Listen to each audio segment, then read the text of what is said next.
And welcome to another episode of Beyond the Pod. I am Brandon Mileski from KFAN Radio. Pat Micheletti, of course, former Golden Gopher great, and my co-host on Wild Fan Line, which will be starting up here quickly here, Pat.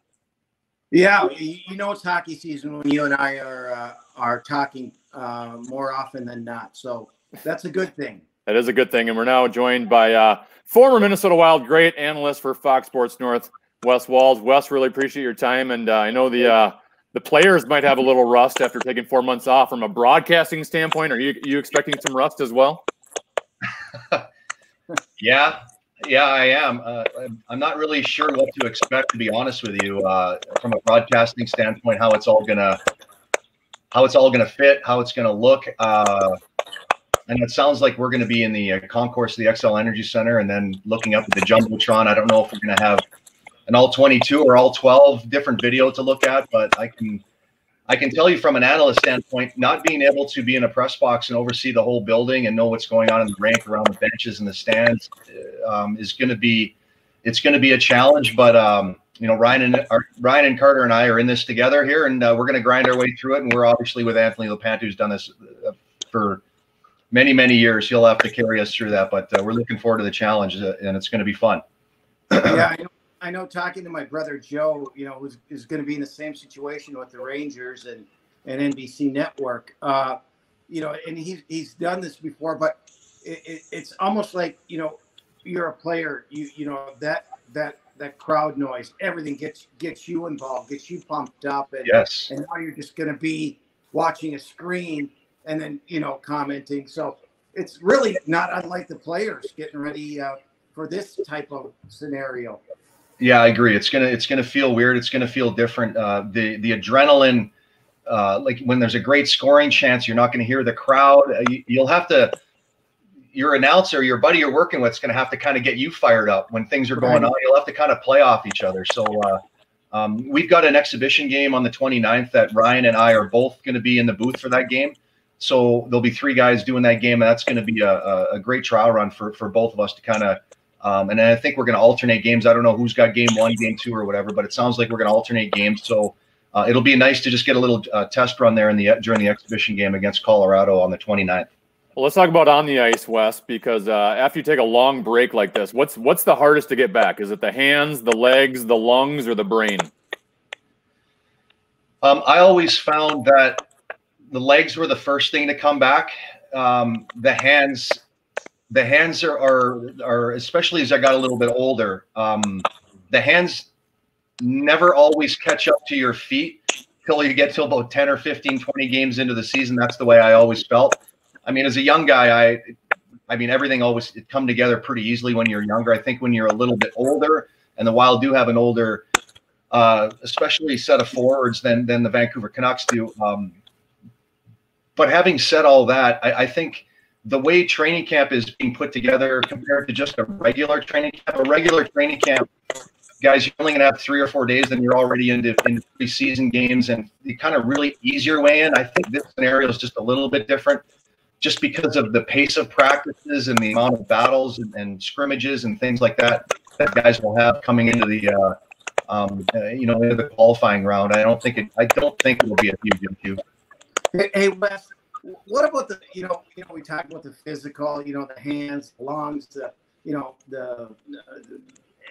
legs.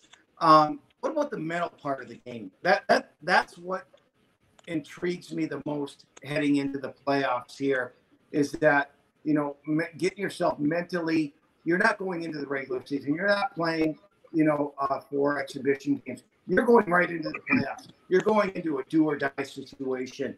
How do you think that's going to affect the mindset of the players? Pat, I think what you're talking about right there is the one thing that is going to interest me the most, and it's the most significant, because the team that can get to their game the fastest, the team that can be pissed off the most to start the series when the puck drops. Yeah. The team that plays with the most edge and determination right away is going to have a huge advantage in game 1, in my opinion. So how training camps are put together what happens in the bubble, those 2 or 3 practices before game 1. Like, for instance, I know special teams are going to be really, really important in the playoffs. We all know that. But are you gonna hit on 5-on-5 play the day of your last day or 2 practice? And are you going to tell guys, I want guys fighting for pucks? I want, as a coach, am I going to build these areas of the ice, these small little games where guys have to fight and get their snarl on, maybe take a stick to the side of the head, do something to get yourself ready for game 1. I really do think, and I've given some thought about whether I think a younger team like the Vancouver Canucks would have an edge over a team that's a little bit older and been around the block a little longer than the Canucks. I can't really put a finger on who, in my opinion, has the edge. I guess we're going to have to wait and see, just like everybody else. But for me, Pat, you bring up an outstanding point, and it's something that I'm going to be watching really closely. Obviously, we won't be able to watch practice, but you're going to know 10 minutes into the first period who's a step behind and who's not. What style of hockey are you expecting? I know there's been a lot of talk about, how are the players going to be able to get engaged in the games without their fans, and they're going to be able to hear guys on the ice talking, yelling. There is a lot of uncertainty for what we're actually physically going to see on the ice, but I still always come back to the fact that these guys are pros. Yes. And I just think their juices are going to take over. It is going to feel. That doesn't mean it's not going to feel weird, Pat. It's going to feel weird on the ice. I know it is, but I think that weirdness will start to move away. The longer they go through the first period, and it'll just become more normal. But I still think that our fans in our hockey market here and around North America are going to watch these games from the morning till the end of the day, and I think they're just going to be in awe from the pace of the game, just because of these athletes, how great a shape they are in, and they're playing for a Stanley Cup, and I think we're all going to be in awe from these athletes. That's going to be my opinion. That's a great point, because we're in a different era of player than 25, 30 years ago. They're in better shape. They're, not that the pros weren't pros back then. However, I think this, I don't even want to call it a new age player, has a little bit more, preparedness, if you will. So I think, as you said, these guys, they stayed in great shape, at least probably 95% of them. And I think people will be surprised at the pace of play. Well, these players today compared to players 20, 30 years ago have a little more incentive to stay in great shape. There's a little more money at stake now than there was years ago. Right. We're talking with Wes Walz, former Minnesota Wild forward, analyst for Fox Sports North. This is Beyond the Pod. I'm Brandon Mileski along with Pat Micheletti. And Wes, I saw the Wild's inter-squad scrimmage on YouTube on Saturday. Probably a little bit different than watching it in person, but I know you at least watched it. Don't know if you were there or not, but I was there. Who stood out to you in that scrimmage? I tweeted about it. I only put out 5 words during my tweet. I said Kevin Fiala is the best player on the ice. He was so much better than everybody else on the ice, and I know everybody else talked about how the Stahl, Greenway, Fiala line was outstanding. I think if Kevin Fiala would have played with Victor Rask and Jerry Mayhew, they would have been the best line. He was that good. He was that good. Jared Spurgeon was outstanding. I thought Eriksson Ek, they call him Mr. September because of how hard he trains and things like that. That's why these younger guys that really take care of themselves, and you're hearing it around the league where there's some coaches aren't throwing players under the bus, but they're saying that certain players are in better shape than others. The guys that really took care of themselves over these 3-4 months, and it's really difficult to be disciplined when you don't know exactly when you're going to be back. But the players that have taken good care of themselves have such an advantage to make sure that they're going to be ready for game 1. Eriksson Ek looked great. I thought Nico Sturm looked great. He was flying around. Matt Dumba looked pretty solid. I thought both goalies looked a little shaky early in the first period. Again, maybe probably a little bit of nerves and things like that. But as the scrimmage went on, I thought both Devin and Alex Stalock, especially actually Devin, I thought he looked much better at the end of the scrimmage than he did at the beginning. There were a lot of pucks that come in to Devin Dubnyk the last half of his time between the pucks, and he was swallowing everything later, whereas he was giving up some rebounds early. So he looked much more comfortable.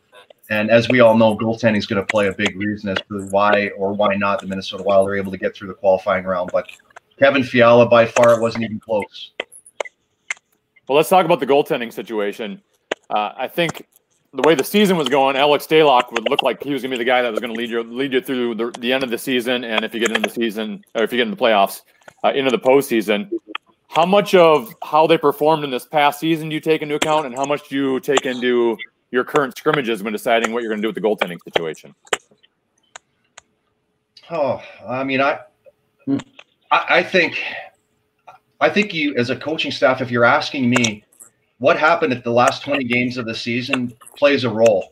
Like the way that Alex played down the stretch for the Minnesota Wild, how can you not get that out of your head? I mean, he was outstanding.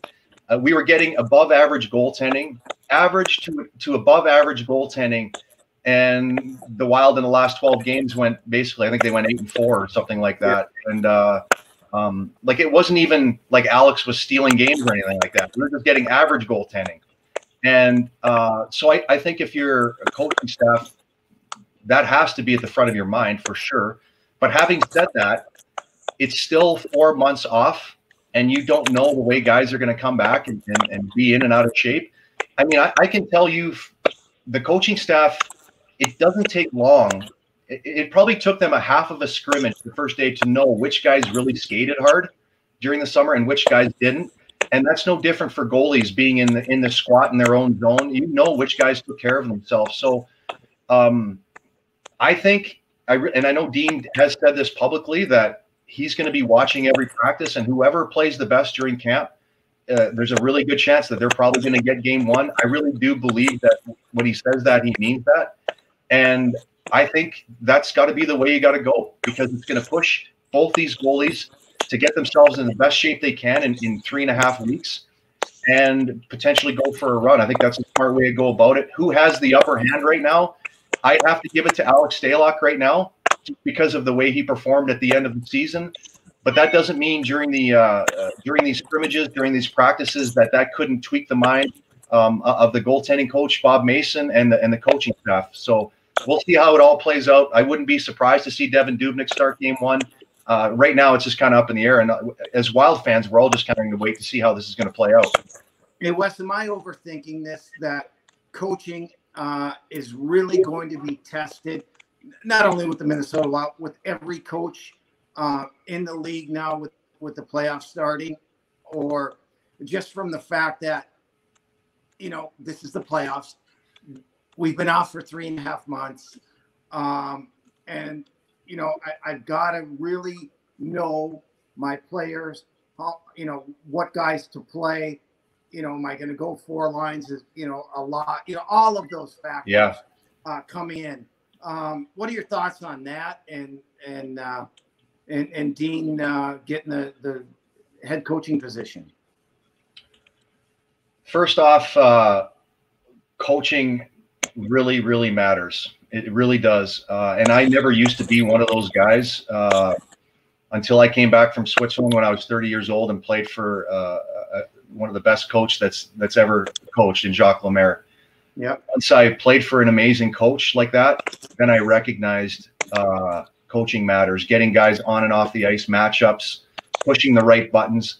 And I do think, Pat, out of the gate in these qualifying rounds, I do think coaching matters more now than it ever has, just because I got to, you brought up a great point. I got to know my personnel. I got to know, you know, like, is this, like, I can't wait as a coaching staff. I can't wait a half a game for you to get your legs underneath you. I just can't. I can't give up game one, because if I give up game one, I got to win 4 out of 5. Are you kidding me? You better be ready to start the series, and you better be ready to start at 8 or 9:45 when game one starts. And all the players need to understand that. And whether you're Victor Rask, Jerry Mayhew, Nico Sturm, you need to understand that you better make sure that your game is ready. Because if we lose game one and it was because guys weren't ready to play, we're making changes. So make sure you got yourself ready.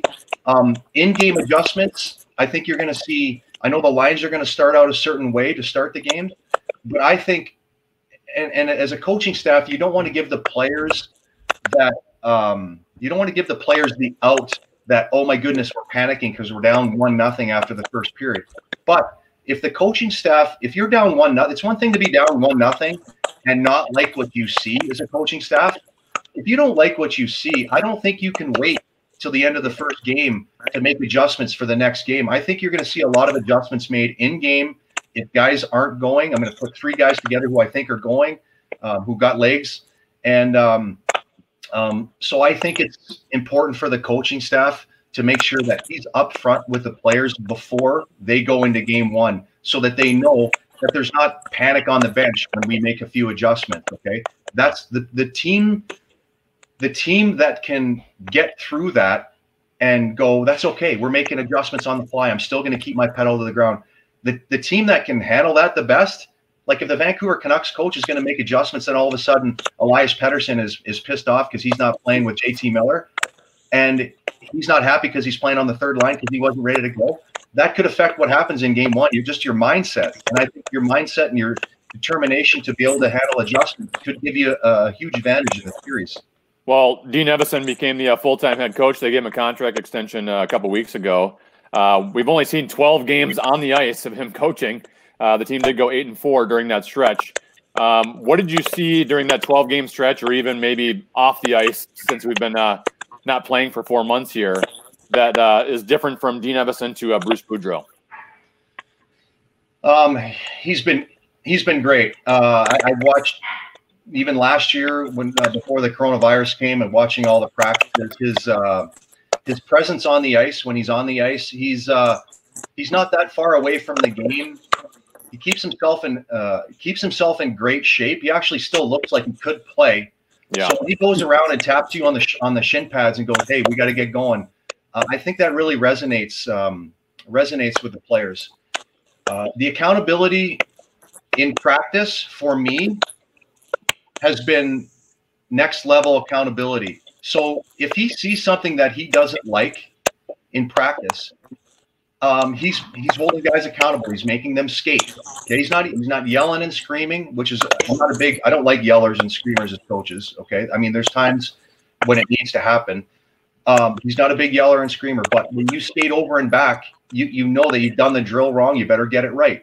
And I watched a practice the other day. I think it was Zach who messed up a drill and didn't do it right. It wasn't just he was picking on Ryan Donato or Victor Rask. It was Zach that made the mistake, and everybody skated. And then Zach gets back in line, and Foligno was giving him a hard time and joking around. But it gets the players' attention, and I think that can really bring a team together.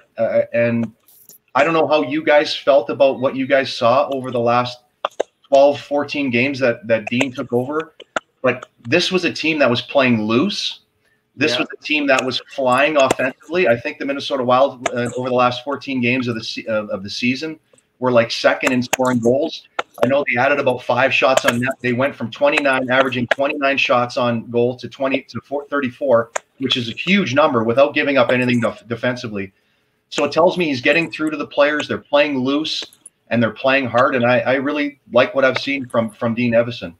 Well, Wes, what I noticed, and I give credit, to the captain, Mikko Koivu, right? Different role. Yeah. And, what he could have done is pouted. And that resonates in the locker room. He accepted his new role. And lo and behold, that line at times during Dean's stretch was the best line on the ice at times. And I think the inclusion, and I think everybody felt, whatever role I have, it's an important role. And, you could just see that throughout the whole lineup. And it seemed like Happy is a more engaged group, a more inclusive group, and it shows in their play. Well, it's a huge challenge for Mikko to go from where he's played his whole career and then having to play fourth line minutes. I think it's hard. It is hard, but Mikko's line's playing 10 to 12 minutes. It's not like Dean's not playing his peak. He's not like he's playing his fourth line 7 minutes. That's a different ballgame. Then you don't feel like you're part of the team. Yep. And so that's another thing that's going to be really interesting for me. The depth of the Minnesota Wild, Ryan Donato looked pretty good as well too. And for me, the intriguing part, like the fourth line, like if I'm the coaching staff and I could figure out a way to play my fourth line 12 minutes a game against your fourth line, like where I think the Minnesota Wild have a big advantage there. Now, the Vancouver Canucks have last changed, so I might put my fourth line on the ice in game 1 and game 2. Now, if they start coming back with JT Miller's line against my fourth line, I may have to reevaluate things if I'm Dean Evason. But if I keep putting out my fourth line, if I'm Dean Evason and Travis Green's okay with playing their fourth line against our fourth line, I might play my fourth line 12, 13 minutes. Like I might play them few extra, maybe a shift or two a period than otherwise they would, because I think we have the advantage there.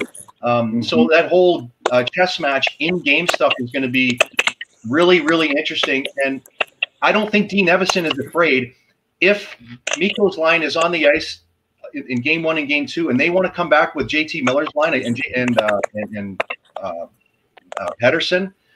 I really don't think that Dean Evason is that worried having me. That's the another advantage the Wild have, having a fourth line center that is as good as Mikko is. He's not going to be trying to get a change like that. And then now, if Travis Green wants to play his top 9 players and overplay them, and the Wild are going to play their fourth line and even out their minutes, I really do think having four months off, I do think that's going to really benefit the Minnesota Wild as that series rolls on. You just got to hope you're not down 3. You just got to hope the series is still in play in game 4 and game 5. But in a short series, goaltending is going to be everything as well too. So a lot of different things to talk about, and a lot of things for the coaching staff to talk about in between periods. It's going to be an amazing thing to watch, really. Wes, great stuff as always. Really appreciate it. We look forward to watching you on Fox Sports North here shortly. Awesome. Thanks for having me, guys. All right. Take care. Wes Walz, former Minnesota Wild forward. We'll continue here on Beyond the Pod, Pat, because it's time for hashtag PryPat. On Twitter, here we go. On Twitter, all you have to do is use the hashtag PryPat, and you can ask Pat any hockey question you want. We had a bunch come in last night. We'll begin with Matt Schulte. He wants to know, he says, Pat has stated earlier he expects college hockey to play a more regional schedule due to COVID-19. Any update on this, and do we have any clue of how it might look? Well, I talked to a couple coaches during the weekend, and I do not think they're going to start on time. I think, the hope is that they start in November, with probably the middle of the month is their hope that they can start some games. Realistically, I think they're looking at more of a December start. And but you know what? It's very fluid based on college football and some of the other fall sports and some of the other conferences that may not start up on time. So I think it's still a fluid situation. Mark McNeil, Cherry Boy 1988, wants to know, which goalie do you think will get game 1? He also says, when can I get my rematch in bubble hockey? Hey, anytime. I think you have to play him next, because I handled him quite well, as he knows. No, no. Thanks for the question. Wes stated it pretty clearly. Dean Evason's going to go with the guy he thinks is playing the best in these 2 weeks of training camp, and game 1 is important. So you better pick the right one. I don't know. I would think that, Alex left as number 1. I think by the time game 1 starts, I'm going to go on a limb and probably say Alex will start game 1. Yeah, I did watch the scrimmage, and I was watching on grainy YouTube footage, Yeah. and we didn't get instant replay, so I'm going off of what I saw live, and it wasn't exactly HD TV. But Dubnyk did let in a weak one on Luke Johnson, I thought, early on in the scrimmage. Yeah. Played better as it went along, but to me, if they're both playing even, I think Stalock's going to get it just based off of what they were doing. So Dubnyk has to outperform Stalock here. And not that I've been at practice, but at least watching that scrimmage, I didn't see enough out of Dubnyk that would say, hey, he should jump over Stalock. Yeah, and you mentioned a weak goal that, in the playoffs, Brandon, how many times have you and I sat and watched and said, oh, that goal, you can't give up that goal in the playoffs because, you can get by with it during the regular season and, but in the playoffs, you give up a bad goal that really puts you behind the 8 ball and it's tough to come back. It's tough to chase the game. And so you've got to be on your game. Eric Vigo at #eVigo, #PridePat. What do you think recruits undecided about playing juniors or NCAA for 2020 or 2021 should think about before deciding their destination? Oh, yeah, that's a really difficult. It's a difficult question. Yeah, I don't know because there's so much unknown. You've got players that might want to join a league that may not start at all or late, and it's really it's a difficult question. All right, Eric Hanson at Hans Farms wants to know, with Fiala, Addison, Kaprizov, 2 first-round picks, potentially number 1, and Vancouver's top scout joining us, could this be a turning point for the franchise and its talent pool? Well, I think obviously that the trade for Addison and Galchenyuk and Zucker going to obviously Pittsburgh.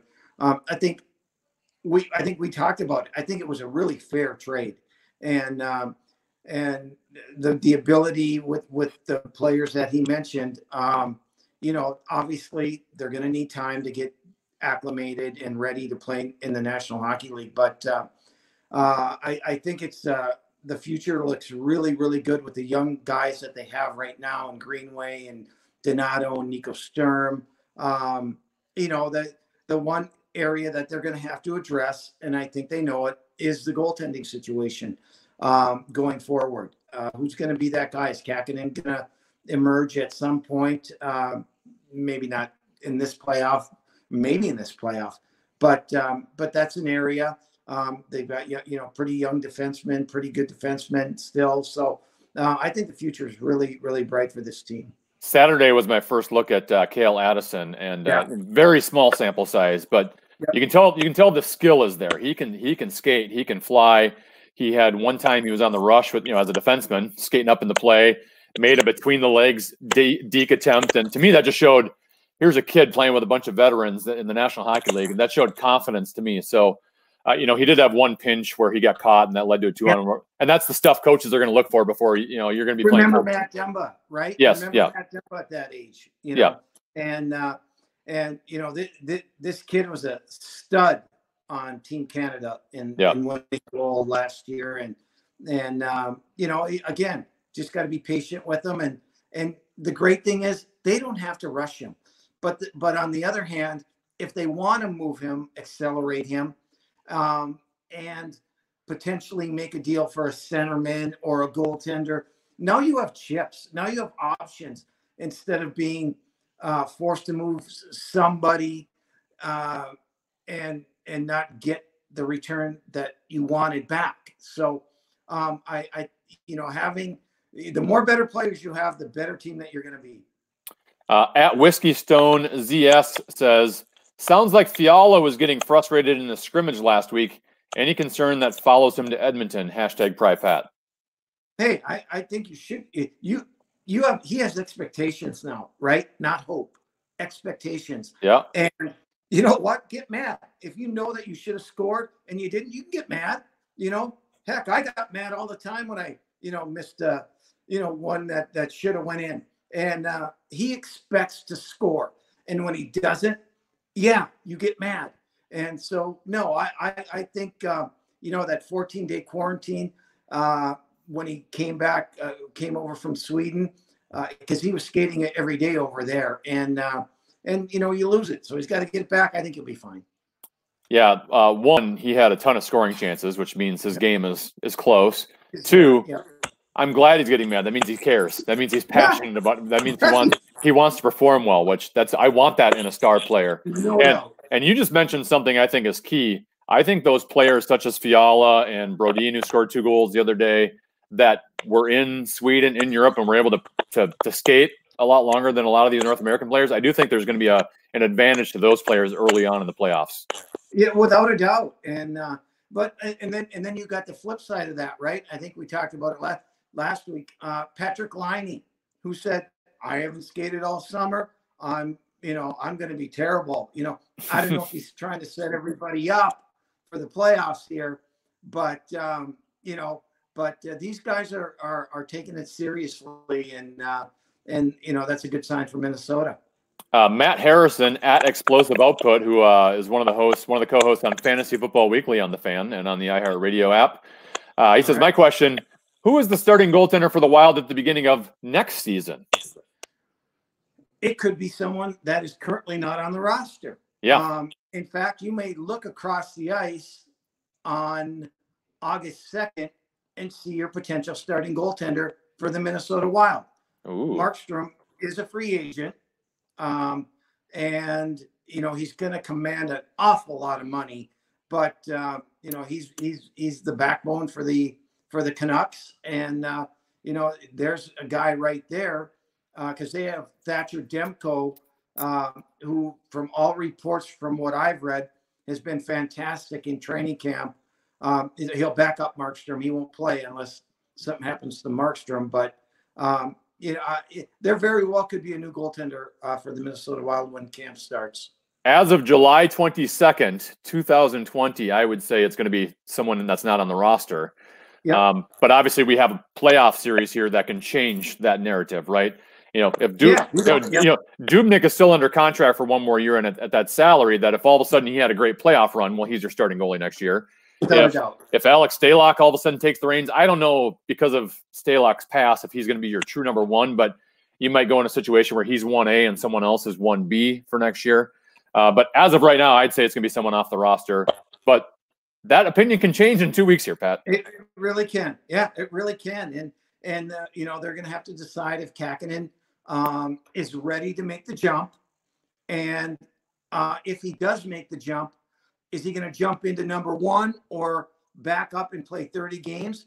Or do they want him to play, you know, 65, 70 more games down in the American League? Now, here's a big question. Is the American League going to start on time? Yeah. And you know, there's been talk. So if they're not going to start on time, they don't want him sitting around. And guess what? That means he'll be up. And whether they, you know, end up keeping 3 goalies up or move one of Alex or Dubnyk, you know, there's a lot of question marks. But yes, I think it'll all play itself out during these playoffs. Matt Harrison with another one. He says, "My son Jacob, who's 11, is a hockey player at St. Michael Albertville. He wants to know, what's the most important hockey skill to work on going into Pee Wee hockey?" Well, you know, you've got to work on your skills. You know, your passing, your shooting, and your stick handling. I think, to me, I know people talk, oh, skating. How many times have we seen a guy who's ultra fast, but doesn't know the game, or can't make a pass, or can't catch a pass? I think your skill development is so important. You know, learn how to shoot the puck, learn how to get it off quick. You know, handle the puck in practice as much as you can. You know, there's too many kids, I think, who just, you know, are skating around the whole practice, never touch a puck. Well, how are you going to get any better if you don't touch a puck, if you don't handle it?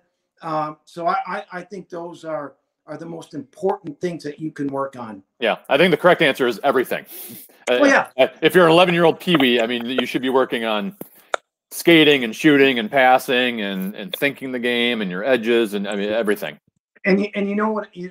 A big thing that I did, Brandon, and now granted there wasn't as much hockey on TV, but I would watch players, whether it be I'm going to go back to some old names here, but Phil Esposito and Mike Bossy and Guy Lafleur and guys like that. And I would watch what they would do during games. I would watch how Esposito maneuvered in the slot to get to an open area, how Bossy would come down the right side and Lafleur down the right side, and, you know, how they would shoot the puck, you know, what angle they were at, you know, how big was their slap shot or wrist shot and how quick they would get it off, you know, how they would use a defenseman as a screen. And then you try to emulate that in your own game, and you fail and fail and fail and fail, but you keep working on it, and eventually you get there. And that was a real big key in my development as a kid. I would tell them just to watch old videos of Pat Micheletti playing. I think that's the most important thing. Yeah, well. Joe Grotson wants to know, with Mike Gibbons retiring from college coaching, does Pat have any good stories or memories of him? Well, the biggest thing with Gibby, and great guy, and congratulations on a great career. The one thing about Gibby, and I would talk to him before games and I would talk to him after games. And no matter what, win or lose, he would have that same even keel. Yeah, he'd be upset or be happy, but he was the same person. And he really kept that up going throughout his whole coaching career. And, you know, he was a pleasure to talk to and get information from. And that's what made him so successful, is that he had the ability to stay calm through big wins and through tough losses. All right, we have two Kirill Kaprizov questions. Sam Warsecha tweets, I know Kaprizov isn't playing until next season, but who do you see him meshing well with? And then Gavin Miller wants to know, how do you think the Wild will incorporate Kaprizov into any practices or skating while in Edmonton? Well, they got to worry about they've got to worry about winning right now. And yeah. So I think he'll play with you know, some of the guys, the black aces as they call them, and just keep them around the team, keep them around, you know, be a part of everything but the game situation in practices. And who's he going to play with? I think he's going to play with the new centerman that they acquire in the off season. Who's that going to be? I don't know. We'll see. I mean, you know, because I think they, you know, that's my hope anyway, that they improve in that center ice position. I'm not even sure he's going to be able to get to Edmonton in time at this point, because he still can't find a work visa to get to North America. They're struggling with that. Right. So he's not going to be coming to Minnesota, so they're going to bring him directly to Edmonton. And, you know, we're 10 days away. I don't know what, you know, once he gets there, does he have to quarantine coming from Russia? I'm not even at this point confident he's going to get there. But as you mentioned, even if he does, you're not going to be replacing one of the four main lines if he's not going to be playing in the playoffs anyways when it comes to practice. So, all right, we have three questions from Jesse Pierce, who is from Bar Down Beauties podcast. Yes. To wrap up, #PryPat. She says, do you see any Iowa guys being impactful this opening series? Will they get a look? I think from the get-go, probably not. You know, you've got Jerry Mayhew and Nico Sturm, who would be the forwards, I think, that would get the most opportunity. Defensively, you've got Belpedio and Manel. I think Bartkowski's in camp too. You know, I think they will be options if needed. Injury. With injury, yeah. But other than that, you're going to go with what you got. Jerry Mayhew would probably, you know, be right there. But Nico Sturm is, you know, killing it in camp. And they might want to throw him in there, you know, after game one, if they don't get the right response from what they have in game one. Yeah, it would be interesting if a center gets hurt, what approach they take, because they do have other guys on the roster like Cunnin and Donato that can play some center. You know, I know they like Sturm and they like the way he played in the scrimmage the other day. It'd be interesting to see if the center got hurt, if Sturm enters or if they opt to go with one of those other guys playing center. And Sturm might be the #1 guy. And here's the reason why. The reason why would be he's so good defensively. He's really, really good. And I think, and we've talked about it, that, you know, it's going to be really difficult to score goals, I think. And whoever defends the best, and I think that is going to be an emphasis for a lot of these teams, will have the best opportunity to win. I don't like that style of play, and I don't think, well, I know, well, you do. But so I think, you know, I would put him at probably the top of the list. 2 more questions from Jessie Pierce. She says, was Dean the right hire? Why or why not? Hashtag Pry Pat. Well, we'll see. I think he earned the job, and I think he's got buy-in from the players, and I think the players respect him. And so if you have that going for you, I think you know, I think he'll do a good job, and you know, he deserved it. And final question, Jessie Pierce, hashtag Pry Pat says, where do the Tommies men land? Bonus, who is your favorite person ever? Hashtag Pry Pat.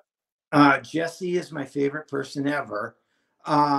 Where do they land? Well, what are your options? You've got the new league being formed, which Don Lucia is a commissioner, the CCHA, and then you've got the NC. They need an 8th team, Pat. They need an 8th team. But you know, it's really hard to determine at this point because I think there could be a whole change in college hockey and all sports with what's going on now. So I would take my time if I'm St. Thomas. I think it's just going to be a gold mine. I'm so happy for the college that they are going Division I now, and they're going to be a great addition to Division I hockey.